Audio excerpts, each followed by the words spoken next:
Estamos no final desse item 2 de nosso estudo, falando sobre arrebatamento. E estamos assim ansiosos para que isso aconteça, amém?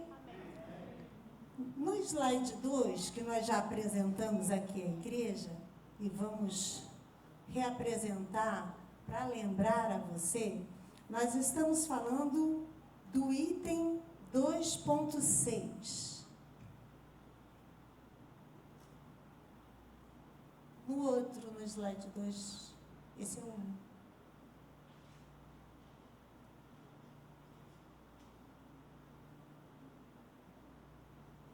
Enquanto ele acha, mas você tem aí no seu esboço, você pode acompanhar, o item 2.6, todos os santos arrebatados, diga eu, serão julgados por Cristo.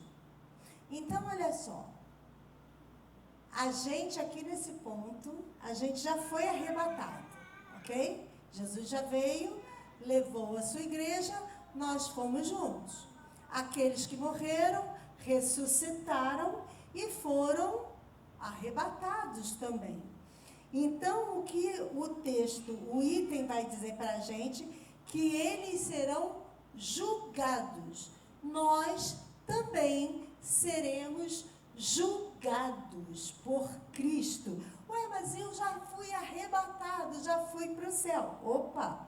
Mas todos serão julgados por Cristo.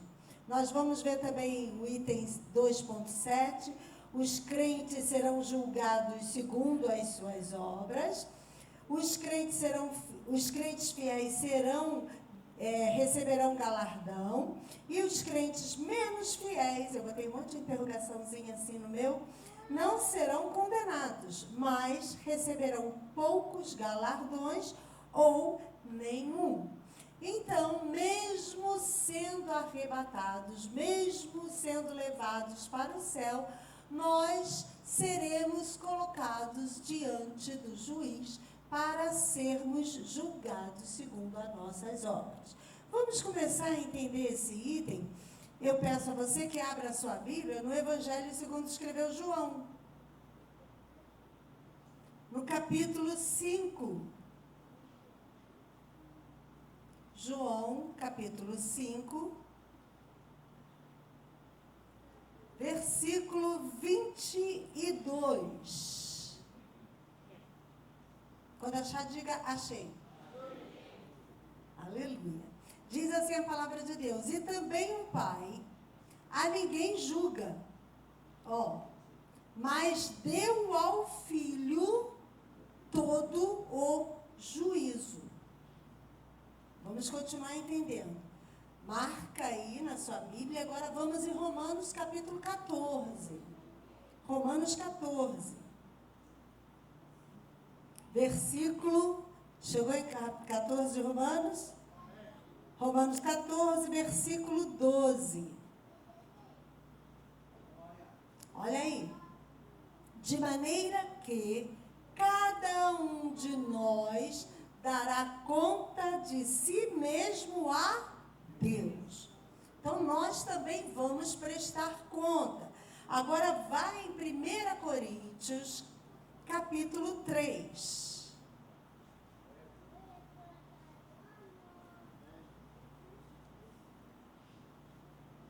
Que lindo! 1 Coríntios, capítulo 3, nós vamos ler do versículo 12 até o versículo 15. Diz assim a palavra de Deus: e se alguém sobre este fundamento formar um edifício de ouro, prata, pedras preciosas, madeira, feno, palha, a obra de cada um se manifestará.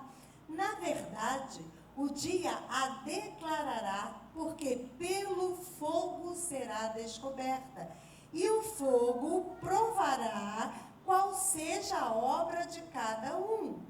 Se a obra que alguém edificou nessa parte permanecer, esse receberá galardão. Se a obra de alguém se queimar, sofrerá detrimento. Fala, sofrerá detrimento. mas o tal será salvo, todavia, como pelo fogo.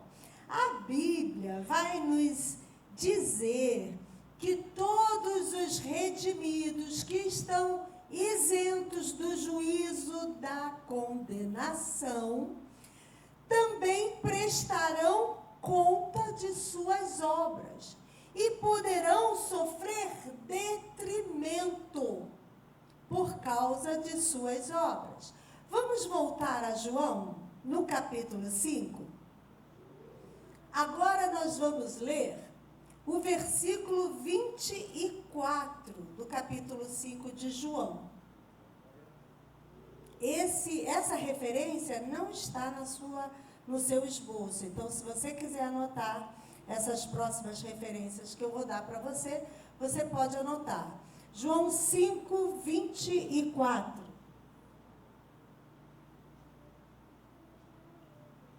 Diz assim: na verdade vos digo que quem ouve a minha palavra e crê naquele que me enviou tem a vida eterna e não entrará em condenação, mas passou da morte para a vida. Isso aí é a garantia da vida, da não condenação. Não está falando das nossas obras, das nossas atitudes. Já no versículo 22 desse capítulo de João 5, nós lemos antes. E diz, e também o Pai a ninguém julga, mas deu ao Filho todo juízo. Então, se há um juiz, há um tribunal. Romanos 8:1 vai nos afirmar de novo que não está falando de condenação. E esse versículo você sabe de cor.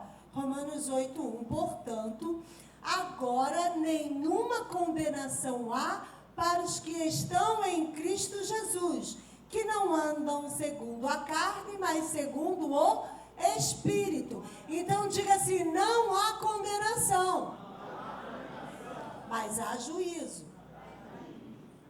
Há, porém, esse juízo futuro para nós, os crentes, que formos arrebatados, que estivermos com Cristo Jesus. Primeira carta de João, capítulo 4, versículo 17, vai falar dessa questão do juízo futuro para os crentes, tá?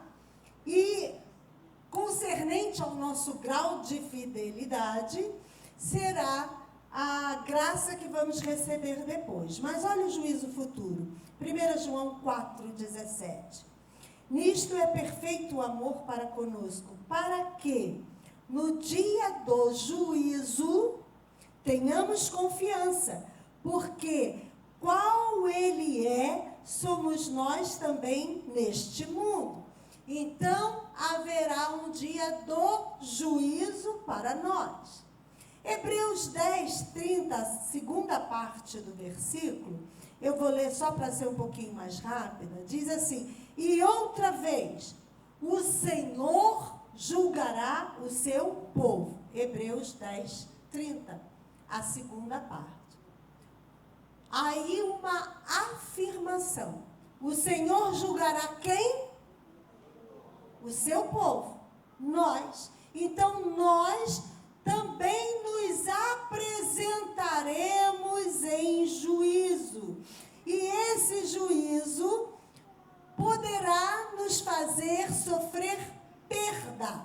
Esse termo fala sofrer perda ou dano. Agora nós vamos acompanhar uma parte do que nós falamos aqui no texto, que é o slide 49, por favor. Eu vou ficar na frente, irmãos, porque como nós estamos sem câmera, está automático, a gente se perde um pouquinho na transmissão. Sim ou não, Dani? Meu diretor ali está dando a dica. Faltou um ponto. Nós vamos falar sobre slide 49.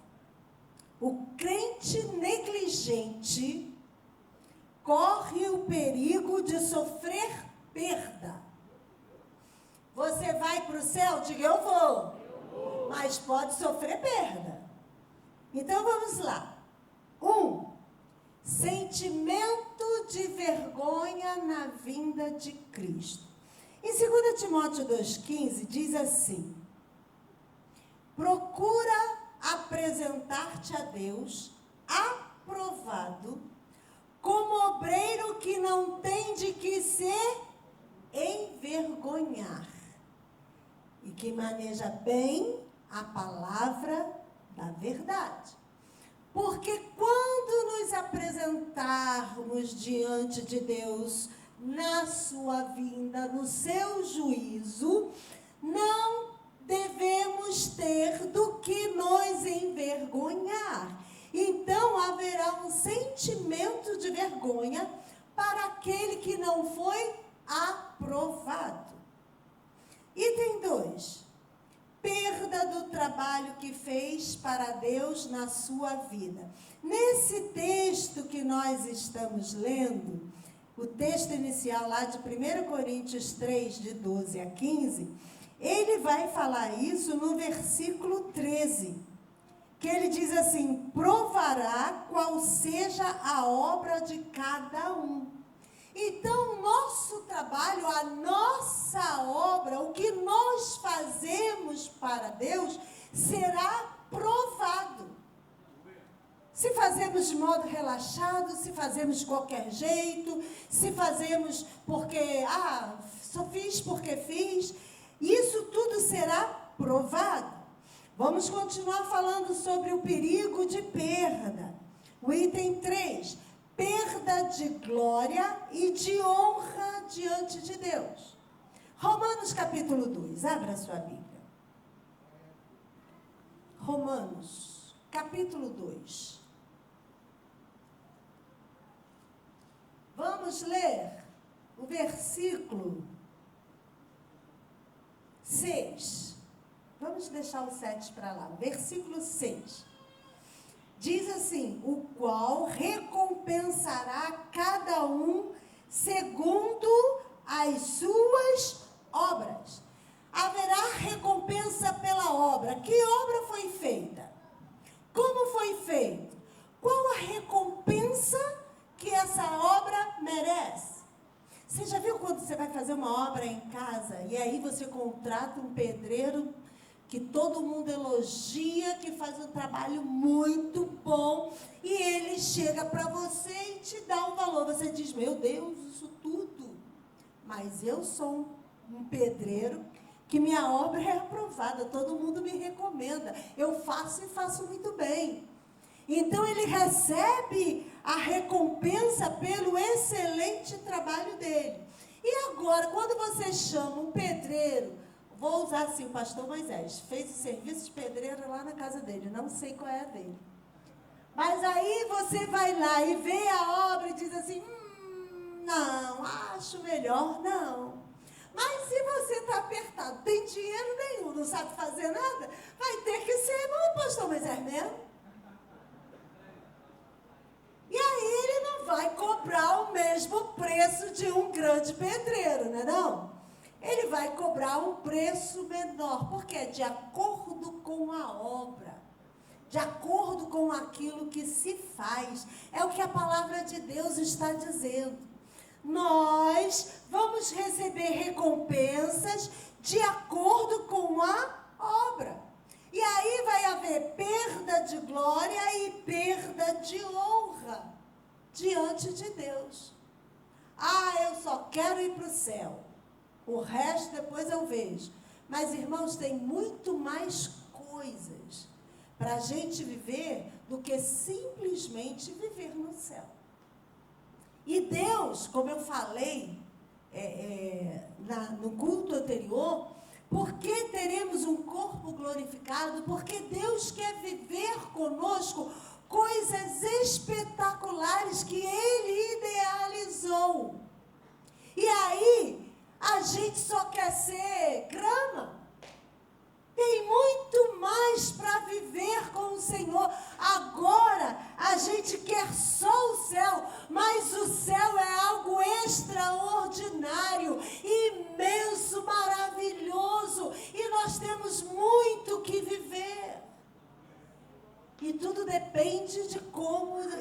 devemos plantar aqui na terra agora. O item 4. Perda de oportunidade de servir e de autoridade no céu. Nós poderemos perder também oportunidade de servir quando estivermos no céu e também autoridade no céu. Nós vamos falar de 2 parábolas, a parábola dos talentos e o maior será como o menor. Na parábola dos talentos, a gente pensa sempre naquele que ganhou coisas a mais. Mas a gente vai ver que a parábola dos talentos, ela vai nos advertir do nosso lugar e do nosso serviço no céu.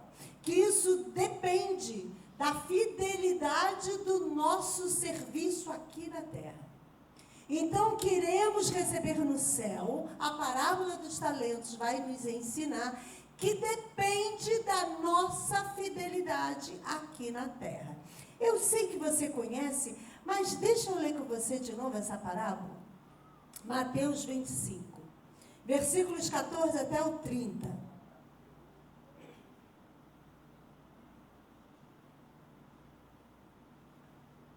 Diz assim: porque isto é também como um homem que, partindo para fora da terra, chamou os seus servos e entregou-lhes os seus bens.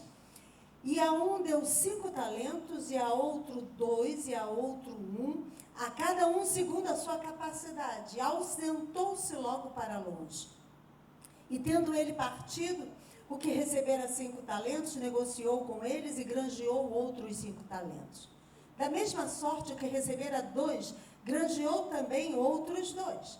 Mas o que recebera 1 foi e cavou na terra e escondeu o dinheiro do seu senhor.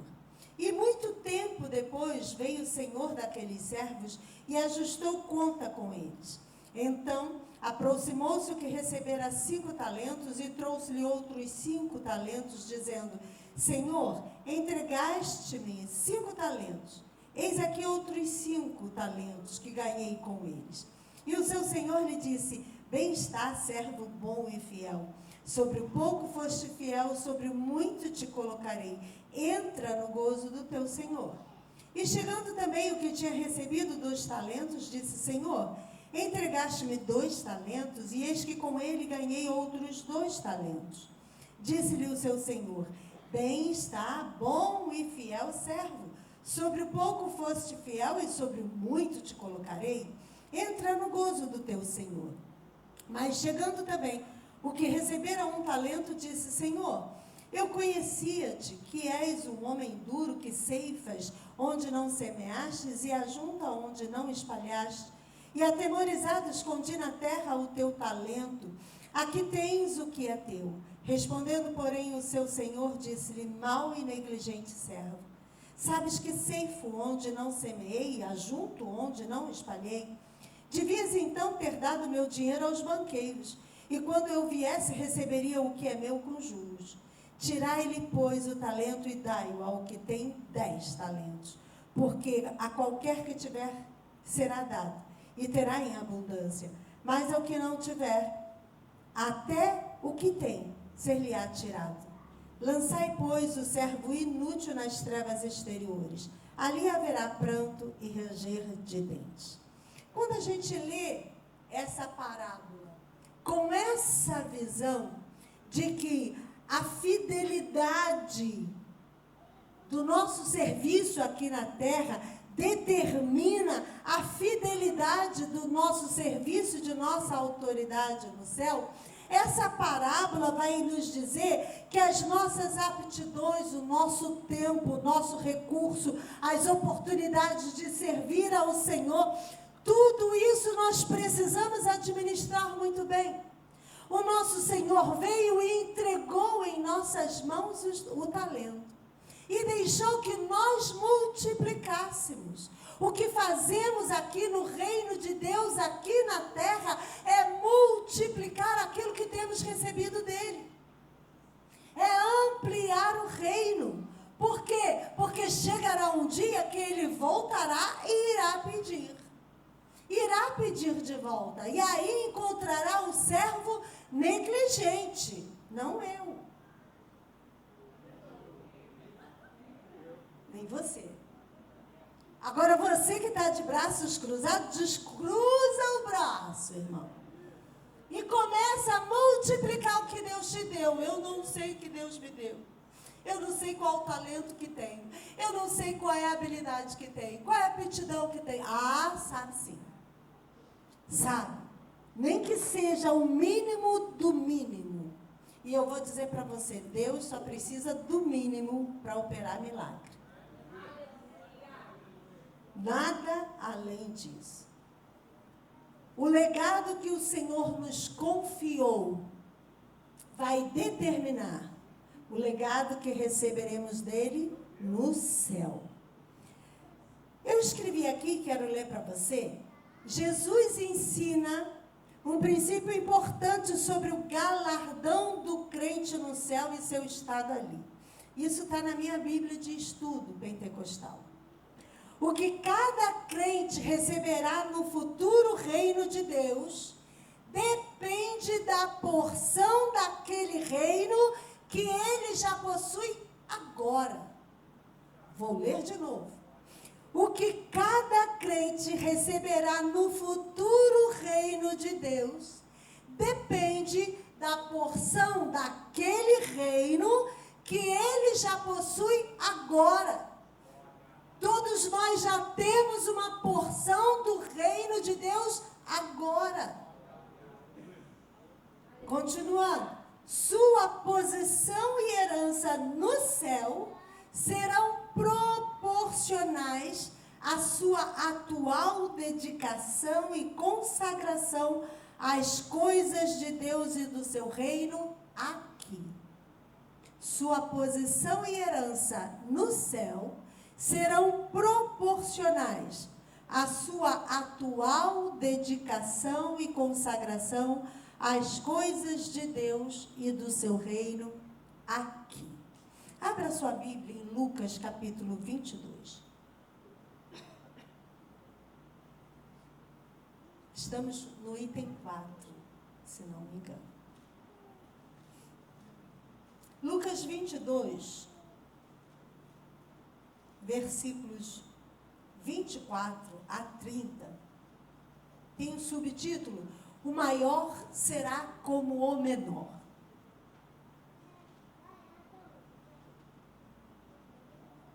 Diz assim: e houve também entre eles contenda sobre qual deles parecia ser o maior. E ele lhes disse: os reis dos gentios dominam sobre eles, e os que têm autoridade sobre eles são chamados benfeitores. Mas não sereis vós assim. Antes, o maior entre vós seja como o menor, e quem governa como quem serve. Pois qual é maior? Quem está à mesa ou quem serve? Porventura, não é quem está à mesa? Eu, porém, entre vós, sou como aquele que serve. E vós sois os que tendes permanecido comigo nas minhas tentações.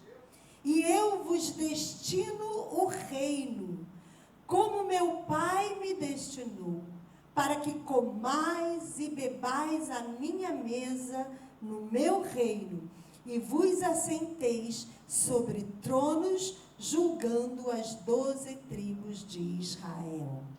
Glória a Deus. A verdadeira grandeza do ser humano é uma questão do nosso interior, do nosso coração.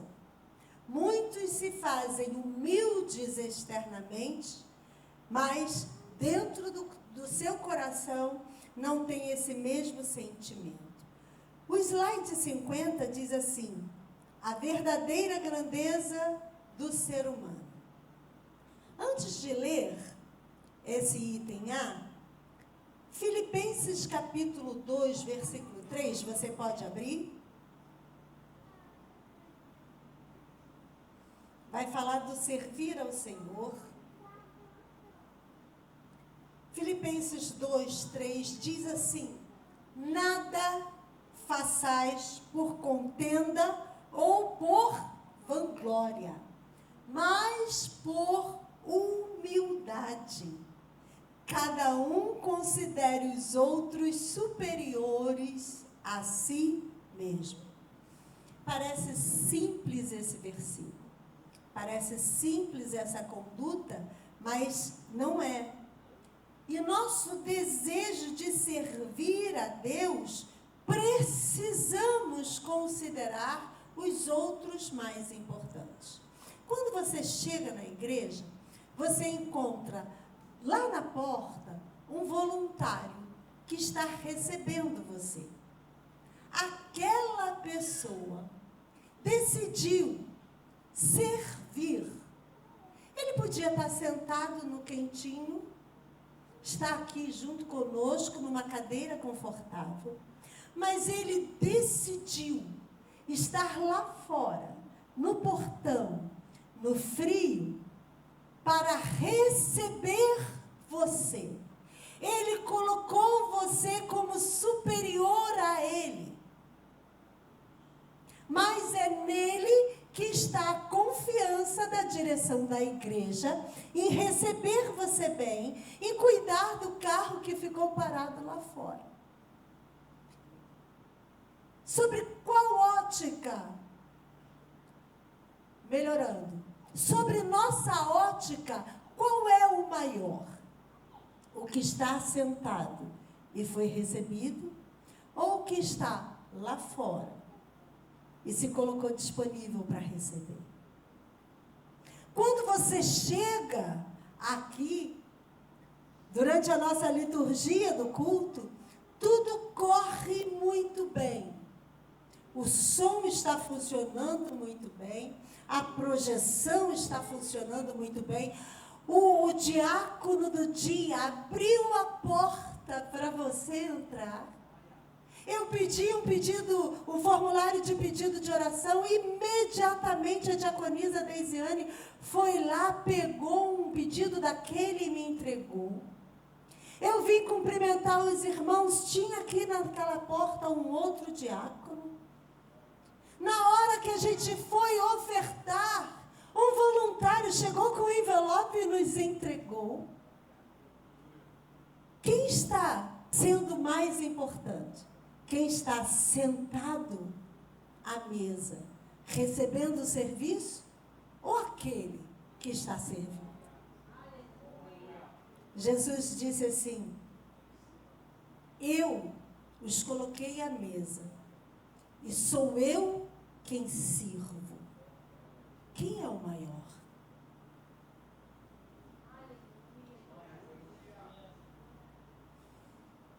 Item A.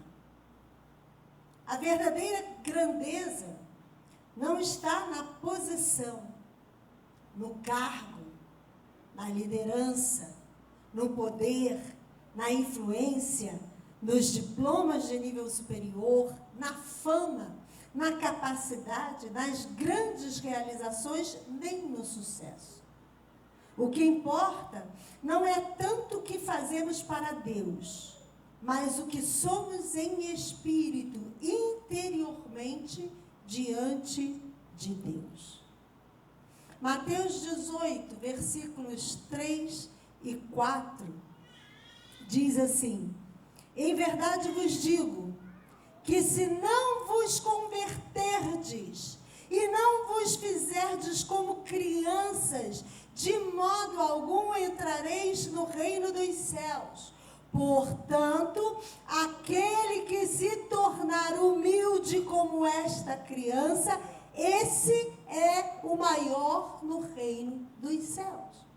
Quando a gente fala em ser como uma criança, não é só pela inocência, não é só pela dependência, mas é pela humildade. E o Senhor está dizendo: quem quer ser o maior no reino dos céus? Ensinando isso aos discípulos. Por que vocês estão brigando para serem maior no reino dos céus, se vocês estão o tempo todo aguardando para serem servidos? ainda não entenderam que para ser o maior precisa servir. Mateus 20, 25 a 28, diz assim: então Jesus, chamando-os para junto de si, disse: bem sabeis que pelos príncipes dos gentios são estes dominados, e que os grandes exercem autoridade sobre eles. Não será assim entre vós, mas todo aquele que quiser entre vós fazer-se grande, que seja vosso serviçal. E qualquer que entre vós quiser ser o primeiro, que seja vosso servo, bem como o Filho do Homem não veio para ser servido, mas para servir e para dar a sua vida em resgate de muitos. Aleluia! Porque é, irmãos, que eu estou aqui hoje orientando você. Porque é que eu tiro o meu dia inteiro só para estudar, para vir trazer o ensino para você. Porque eu sou maior? Porque eu sou melhor? Não, porque eu fui chamada para servir a palavra para os irmãos.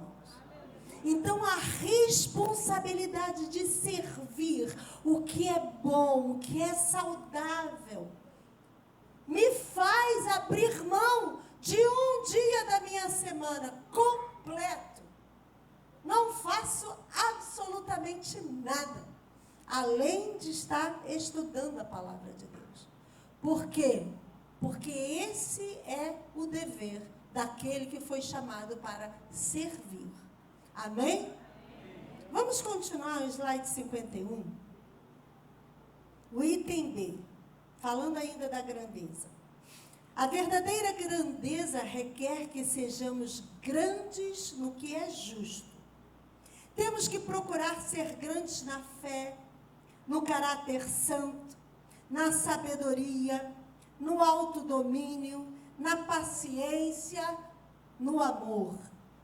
Trata-se de termos a grandeza de Cristo, que amou a justiça e aborreceu a iniquidade. C. A verdadeira grandeza é questão de sincero amor, lealdade e dedicação a Deus.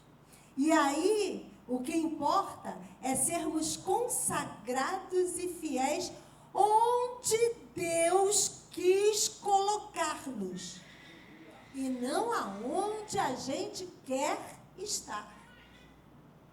Por isso, aos olhos de Deus, os maiores no seu reino são aqueles que lhe consagram, e a sua palavra, seu total amor, lealdade e dedicação.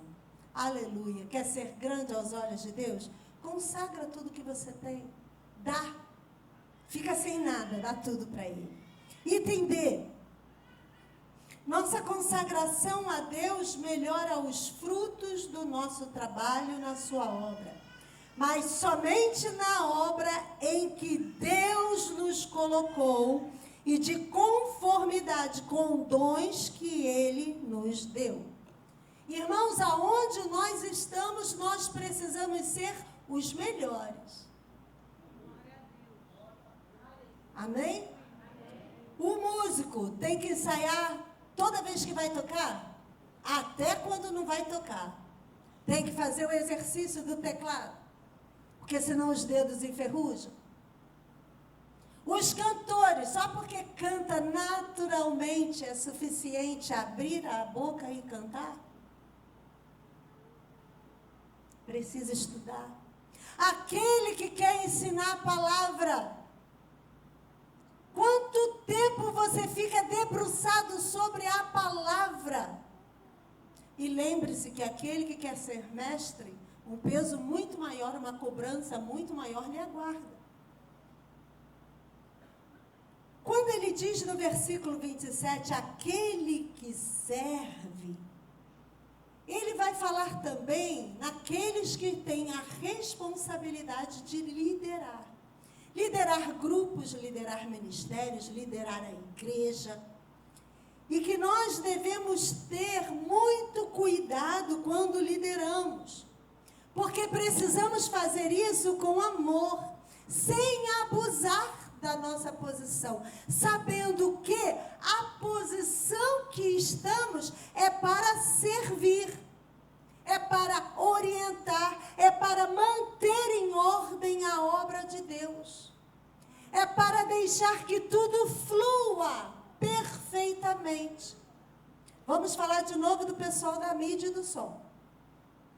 Quando dá tudo errado, dá microfonia, falta instrumento, o microfone não funciona, vem aqui alguém e troca e diz, não usa esse, que esse deu ruim, a caixa de som parou, o som está alto demais ou está baixo demais, ninguém entende. Aí vocês vão lembrar do irmão dele e do irmão Robson. E dizer, esse povo lá da House Mix, porque é lindo isso, hein, né, irmão? O pessoal que trabalha na House Mix. O pessoal da House Mix não sabe trabalhar. Por quê? Você só lembra deles quando dá errado. E todos os cultos que você não se lembrou do seu irmão. E todos os cultos que o louvor deu certinho, não deu nada ruim. Esse é o verdadeiro serviço. O serviço de quem serve e não aparece. Só aparece o que é bom. Só aparece Deus. Só aparece o Espírito Santo fluindo. Ninguém vê, ninguém sabe. A igreja estava limpa, ninguém sabe quem limpou. O jardim estava lindo, ninguém sabe quem cuidou. Ô, irmão, não é tudo obra e graça do Espírito Santo, não. Tem coisa que é obra e graça do Espírito Santo na vida de alguém. Ah, mas nunca é na minha, porque você nunca está disponível. Slide 52. Quinto, posição inferior no céu. É outra perda que a gente pode ter. Perder uma posição no céu. Abra sua Bíblia em Mateus. Já estamos terminando. Mateus, capítulo 5, versículo 19.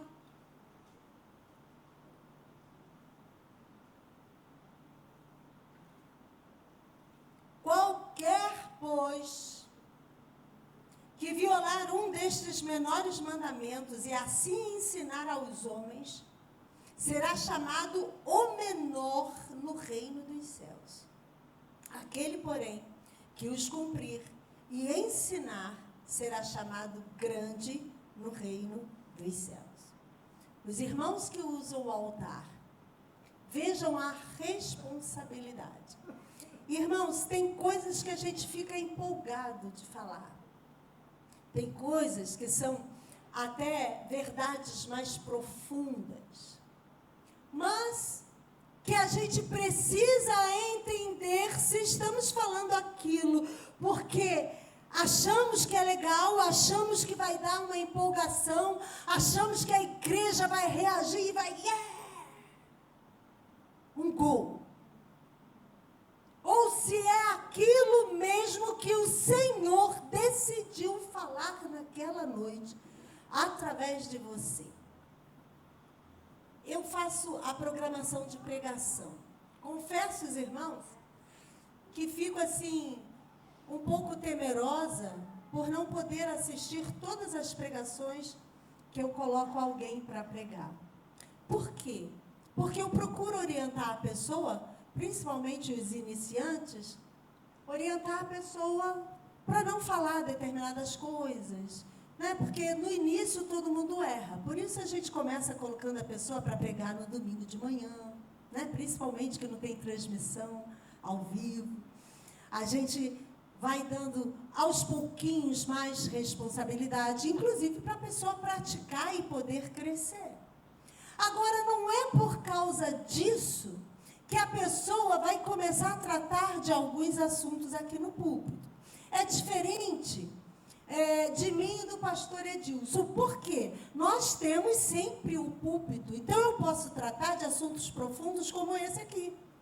Que eu vou falar uma vez, eu fico observando a reação de vocês. E quando eu percebo que tem muita gente viajando na maionese, eu falo de novo.